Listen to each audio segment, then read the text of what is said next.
बिस्मिल्लाहिर्रहमानिर्रहीम, अस्सलाम वालेकुम। मैं समी इब्राहीम हूँ और बड़ी ज़बरदस्त खबरें आ रही हैं जनाब न्यूयॉर्क से भी। और पाकिस्तान में तो सबसे पहले मैं आपको बताऊँ, पिंडी का जलसा। इमरान खान ने अपने साथियों को हदायत की है कि केपीके की गवर्नमेंट रहती है, रहे, नहीं रहती ना रहे, गिरफ्तारी होती है, होती रहे। पिंडी का एहतजाज जो है, आपने जो पिंडी का जलसा है उसको बहुत कामयाब बनाना है।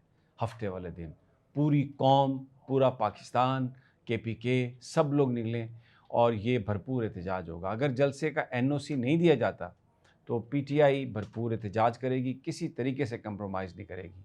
5 अक्टूबर के लिए लाहौर में भी अप्लाई कर दिया गया है, क्योंकि 5 अक्टूबर इमरान खान का यौम पैदाइश है। वहाँ पर भी अप्लाई कर दिया गया है कि हम जलसा करना चाहते हैं रात को, शाम को 5 बजे से लेकर रात को तकरीबन 10 बजे तक।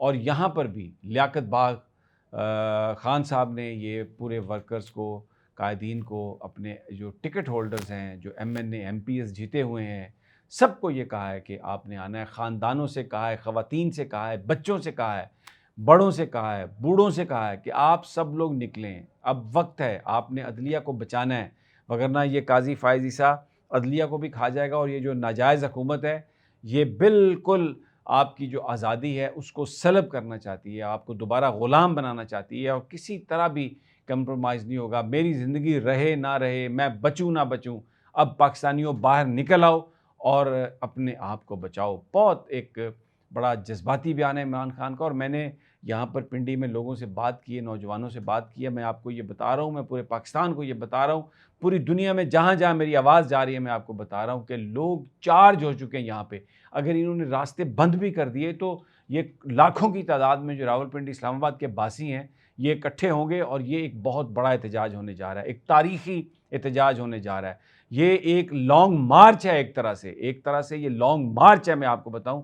और इसमें बिल्कुल डू और डाई वाली सिचुएशन है। और इमरान खान ने अपने साथियों को, अपने कामरेड्स को, अपने वर्कर्स को, सबको ये कह दिया है कि आप निकलें। और जो क्राउड है यहाँ पे, जो लोग हैं, जो नौजवान हैं, जो हमारी उनसे बात हो रही है, वो सब लब्बैक कह के इमरान खान के कॉल पर निकलने के लिए तैयार हैं। दूसरा, न्यूयॉर्क से अभी वहाँ पर शहबाज शरीफ साहब गए हुए हैं, अता तारड़ साहब भी हैं, और भी खालिद मकबूल सदीकी भी हैं, वफाकी वज़रा। ये वहाँ पर देखें, ये हम हमेशा बात करते हैं, लेकिन अभी आप देखें पाकिस्तान की हालत क्या है। मिलेनियम होटल महंगा तरीन होटल है अक़वाम मुत्तहिदा के सामने, वहाँ पर इन्होंने कमरा बुक कराया डेलीगेशंस के लिए। और अभी आज की जो रेट है वहाँ पर इस वक्त, वो 5,000 से $7,000 पर नाइट है। और अभी आप देखें, आपने स्वीट लिया होगा, पता नहीं क्या कुछ होगा, और कितने और लोग हैं। ये पैसे करोड़ों रुपए में बनते हैं। ये जो 4-5 दिन इन्होंने रहना है वहाँ पे, करोड़ों रुपए होटलों पर, खानों पर। और जो बड़ी बड़ी लेमोजीन हायर की गई हैं ट्रांसपोर्ट के लिए, उसमें ये उसके पैसे। अच्छा, फिर एक और चीज़ की गई, क्योंकि बाहर जो ओवरसीज़ पाकिस्तानी हैं वो इस हुकूमत को सख्त नापसंद करते हैं। वो पीटीआई की हुकूमत चाहते हैं, क्योंकि इमरान खान एक ईमानदार हुक्मरान था, और वो चाहते हैं कि इमरान खान आए ताकि वो मुल्क में इन्वेस्टमेंट लेके आएँ। और इमरान खान भी ये समझते हैं कि जो बैरून मुल्क पाकिस्तानी हैं, वही पाकिस्तान को क्राइसिस से निकाल सकते हैं। तो वहाँ पर उन लोगों के गैज़ व ग़ज़ब या गुस्से से बचने के लिए, अपने ख़िलाफ़ जो उनके मुज़ाहरे प्लान थे, उनसे बचने के लिए इन्होंने इस होटल का इंतख़ाब किया। क्योंकि ये सिक्योरिटी क्योंकि ये बड़ा इंपॉर्टेंट होटल है, बिल्कुल यूएन के सामने है, इंपॉर्टेंट डेलीगेट्स रहते हैं यहाँ पर। तो इन्होंने, वो पुलिस ने कॉर्डन ऑफ किया हुआ है वहाँ पर, जो रहता नहीं है उसके बगैर को वहाँ पे जा ही नहीं सकता। तो ये एक इन्होंने, ये भी इसकी वजह है कि भाई जो लोग हैं वो आके एहतजाज ना कर सकें, ख़बरें ना बन सकें। और इसके बावजूद जो फुटेजेस वहाँ से आ रही हैं, ये पिछली जो गिराज है जहाँ से, पतली गली, क्योंकि वैसे भी इधर जीएचक्यू भी, ये गेट नंबर 4 जो पिछला गेट है उस पे जाने के आदी हैं शहबाज शरीफ साहब। तो वहाँ से भी पिछली पतली गली से निकल के वो जाते हैं यूनाइटेड नेशन में, ताकि लोगों का सामना ना करना पड़े। ये वहाँ की सूरत हाल है। और दूसरी जानिब टब्बर फिर भागने के लिए तैयार है। ये मैंने आपको कल भी ये वीलॉग में बताया था कि नवाज़ शरीफ साहब बाहर जा रहे हैं, उनके साथ मरियम नवाज़ साहबा भी जा रही हैं। लेकिन ख़्याल ये था कि नवाज़ शरीफ शायद 8-10 दिनों में जाएंगे, लेकिन अभी जो इत्तलात आ रही हैं कि सीटें बुक हो गई हैं भाईजान, सीटें बुक हो गई हैं। और अब कहा जा रहा है कि जी वो मेडिकली अनफिट हो गए हैं, तो वो दिखाना बड़ा ज़रूरी है। अगर काज़ी फ़ाइज़ ईसा के लिए कोई एक्सटेंशन के चांस बन रहे हैं, कोई का आइन में तरमीम हो रही है, तो फिर तो जनाब नवाज़ शरीफ साहब वापस आ जाएंगे। तो जे काज़ी फ़ाइज़ ईसा चला गया तो फिर नवाज़ शरीफ भी गया तो वापस नहीं आएगा।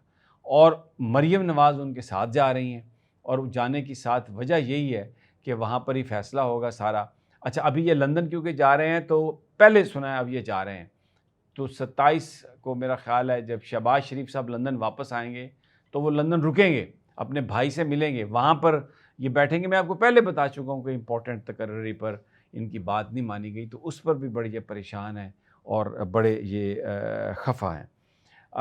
एक और आज जो मतलब वो कहते हैं ना, जैसी कोको वैसे कोको के यार।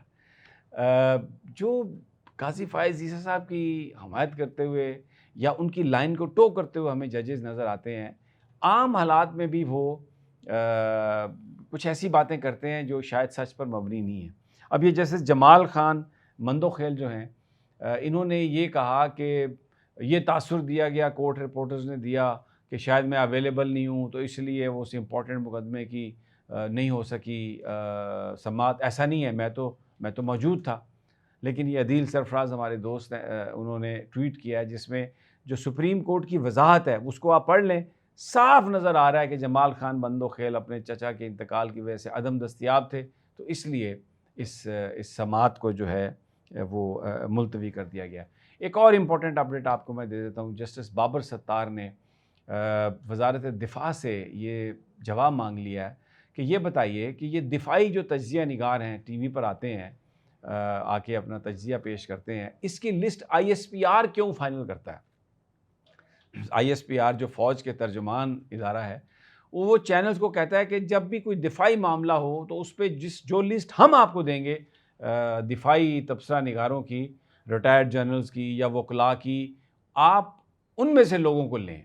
तो जस्टिस बाबर सत्तार कहते हैं कि ये कौन से कानून के तहत आपको ये इख्तियार है कि आप जो नेशनल मीडिया जो है जिसमें इंडिपेंडेंट चैनल्स हैं, आप उनके मेहमानों को डिक्टेट कर रहे हैं, रेगुलेट कर रहे हैं कि जनाब जो हमारे बंदे हैं बस इन्हीं को आपने बतौर दिफाई तज्जिया निगार लेना है, बाकी और कोई इनके अलावा दिफाई तज्जिया निगार के तौर पर टेलीविज़न पर आके बात नहीं कर सकता। बड़ा ज़बरदस्त ये उन्होंने ऑर्डर किया है, और 2 महीने के अंदर अंदर उन्होंने कहा है वज़ारत दिफ़ा से कि हमें बताइए, वो कानून बता दें कि जिसकी वजह से आप ये डिक्टेशन देते हैं, और ISPR का क्या मैंडेट है कि वो सिलेक्ट करे लोगों को। तो वो बेसिकली वही लोग हैं जो आके उन्हीं की बोली बोलते हैं। कोई छोटा सा वाक़या हो तो आपको नज़र आते हैं रिटायर्ड ब्रिगेडियर जनरल, पता नहीं क्या क्या जनाब वो बातें कर रहे होते हैं, कैसे कैसे किस्से सुना रहे होते हैं। पता नहीं उनमें से कितने सच हैं कितने झूठ हैं, हमें तो पता नहीं। लेकिन बाबर सत्तार साहब ने